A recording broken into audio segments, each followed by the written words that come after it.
बताओगे? बहुत ही सौभाग्य का पर्व है कि महाराज भोज, जो भारतीय संस्कृति, भारतीय साहित्य, भारतीय कला के प्रतिपालक माने जाते थे, जिनके सानिध्य में अनेक सांस्कृतिक महाकवि कालिदास युत आश्रय पाए और जिनके माध्यम से भारतीय मनीषा पूरे विश्व में गूंजी, जिस भगवती का उन्हें साक्षात्कार हुआ, दर्शन हुआ, संवाद हुआ, वे सरस्वती जहाँ विराजमान थी भोजशाला में, आज वहां भारतीय न्याय संहिता के अनुसार निर्णय प्राप्त हुआ है। ये भी सौभाग्य का विषय है।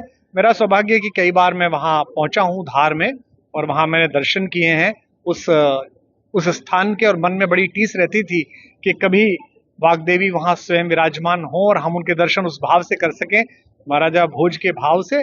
आज मन बड़ा प्रसन्न है और मैं आशा करता हूं कि शेष भी जो भारतीय अस्मिता के गौरव चिन्ह हैं, चाहे वो काशी में हो, चाहे वो मथुरा में हो, भारतीय समाज में, चाहे वो किसी भी समाज का हो, चाहे हमारे अल्पसंख्यक भाई हो, उनको ये सुबुद्धि आए, उनके अंदर ये आनंद पैदा हो कि वे भी भारत के ही हिस्से हैं।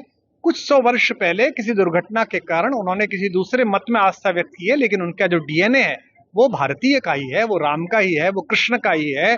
तो वहां से भी मुक्ति पर्व प्रारंभ हो और भगवान अपने पूर्ण वैभव के साथ विराजमान हो।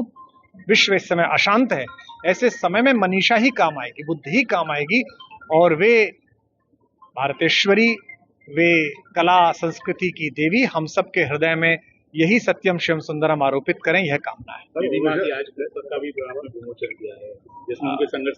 राम जन्मभूमि संघर्ष एक बड़ी परंपरा रही, जिसमें मेरा जुड़ाव बचपन से अपने पितृ परंपरा के कारण रहा। दीदी माँ के दर्शन तब भी किए, और ये दुर्भाग्य का विषय है, दुख का विषय है, कितने वर्ष लगे, लेकिन कालांतर में भारत के सर्वोच्च न्यायालय के माध्यम से ये सुख प्राप्त हुआ, और आज भगवान वहां अपने विग्रह में विराजमान है।